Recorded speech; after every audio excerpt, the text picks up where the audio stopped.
If you're talking about it, I'll be talking about it. Dennis Prager here. Join me this morning at 11, right here on AM 560, The Answer. So, Dan, I watched you walk into your car yesterday after work. It's weird. Well, I was behind you on the phone. Please, okay. Yeah, I'm stalking you. Yeah. But somebody else was. So this beautiful woman. So you walked into the garage, and this beautiful woman was walking down the stairs, completely turned around, watched you because the garage door has glass, so you can see through it, and stood there and just watched you get into your car. And I'm standing behind her. I'm like, "Excuse me, ma'am. You can go talk to him. He's approachable." And I don't know. Oh, I probably had like my fly open or my pants down or Oh, something. yeah. Yeah. Her name was Brenda. Yeah, okay. Brenda's 5'10". blonde. Yeah, all right. Brenda's a single looking a mingle. But it was so funny. Like, excuse me, I don't mean to interrupt your stalking of my coworker, but I'm going to need to get out into the garage here, ma'am. Ma'am, can you please move? Yeah.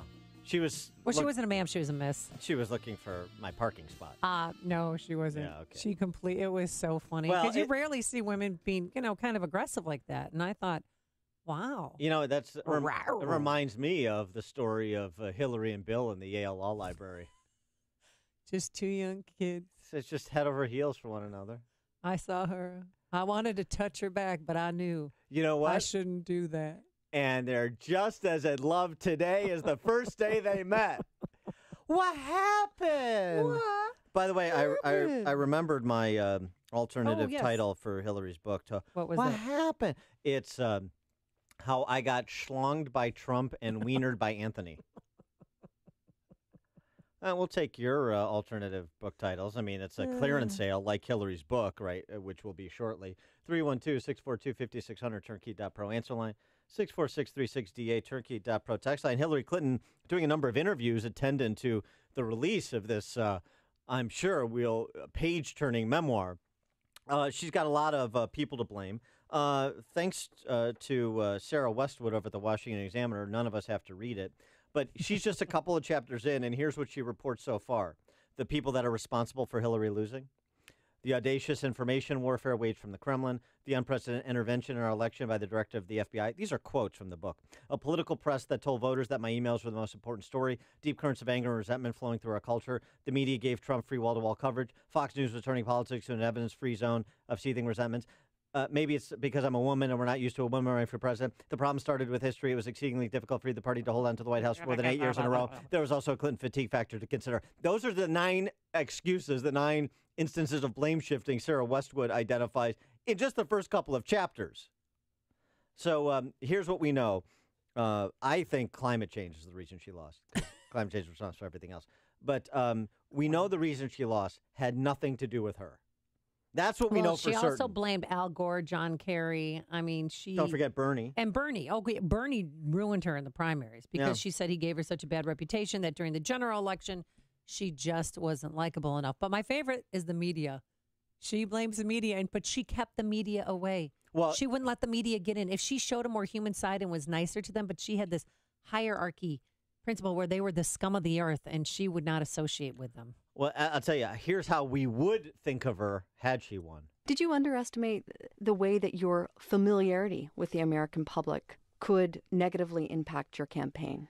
Well, I thought it was pretty revolutionary that I was the first woman to have a realistic chance of becoming president. So I don't know how any woman who is not familiar to people, since we have so many hurdles to overcome, could have even been in that position that I found myself. So if I'd won, I would have been seen as a genius. My campaign would have been seen as perfect. I understand all of that. Is that what she understands? What she understands, correct? Had she won, she would be seen as a genius and her campaign as perfect. Far from the truth. This is great. Ask the reporters covering her. But I do have a friend who said America just wasn't ready for a female president. No, America wasn't ready for this female president. I think that's what I said to her. How did you know? I must have. I have telepathic. Well, I mean, I think like a woman. Yeah. Oh, that's right. Yeah. But you respond like a man. Hillary Clinton, baby doll. Please don't ever leave us. Sugar pop. We love you. Please don't ever leave us, because if you leave us, we ain't got nothing. We don't have this kind of stuff where Hillary Clinton holds forth on how the D.C. press corps which is 90% left-wing Dem, based on their voting for the Dem candidate for president since LBJ. That was the problem. They were in the tank for Trump, don't you know? The vast right-wing conspiracy revisited. I don't think it used to be quite as hard. I think it could be made harder because of the environment in which we find ourselves right now. But you see, I also think I'm very realistic about the forces that are arrayed against the kind of change I want to see. You know, there's a big move for change coming from the right that I think would be disastrous for our country. They want radical, pull them up by the roots change. They want to have a constitutional convention to rewrite our Constitution to make it friendlier to business, to inject, religious and ideological elements. So talk about radical change. They are pursuing it, they are funding it, and they are electing people who are either true believers or willing vehicles for it. So what do we do on the other side? Because we don't control the media environment the same way the right does. It's harder for our message to get out. This is $1 billion and the Gang of 500 inside the Beltway in the tank for Hillary. And her explanation for the loss is the vast right-wing conspiracy that controls the media and is out resources the left. Are you she kidding? Could have had it Are you all. kidding? If she would have ingratiated herself to the great. media, if she would have let them come on her plane, if she would have let them in. But even those who have voted Democratic, the members of the media, they didn't love her. Well, if she was... They didn't, because she wasn't human. If she was different, she wouldn't be the same. She wasn't reachable. Yeah, okay. Neil in LaGrange, you're in Chicago's Morning Answer. Two comments. Just kind of piggybacking on your comment, what you just said.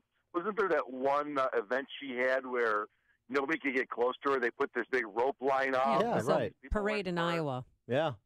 And then the other thing, too, is in the 8 years that Obama was in office, wasn't like the figure like 1,100 or 1,200 combined state, House and Senate, U.S. House and U.S. Representatives and governors flipping from Democrat to Republican? Yes, he turned the Democrat Party into a super minority party. I mean, he was fine, but his party was decimated. Yes, correct. Yeah. So love what they stand for. Thanks for the call. Well, don't forget, this is the End of History, Rewrite History Party, so that's all Hillary Clinton is doing. Let's go to James in Westmont. Hey, guys, how you doing? Yeah, the new title, I think, should have been, it's nobody's fault but everyone's, because apparently the vast right-wing conspiracy that brought her husband down in the 90s is doing it again. How can you believe that? Yeah, thanks for the call, James. Well, and quickly, speaking of Bill and what happened, she opened up about her marriage. She just said, I heard it again on the 2016 campaign. It's just a marriage on paper now, because she was contemplating whether or not to get a divorce. And she said, there's times that I was deeply unsure about whether our marriage could or should survive. But on those days, I asked myself the question that mattered to me. Do I still love him? Can I still be in this marriage without becoming unrecognizable to myself? And the answers were always yes. I mean, that is true love. There's many more happy days than sad or angry ones, Dan. And the Bill and Hillary Clinton love story. Take Bill. I'll be watching you. I mean, it's such a great love story. No matter what happens in their lives, they have that love that binds them. You know what I mean? Isn't that what everybody wants? The Hillary and Bill relationship? She just wondered if she could still be in this marriage without becoming unrecognizable to herself, with twisted anger and resentments, remoteness. I thought this was a real honest account until she said, Bill, you complete me.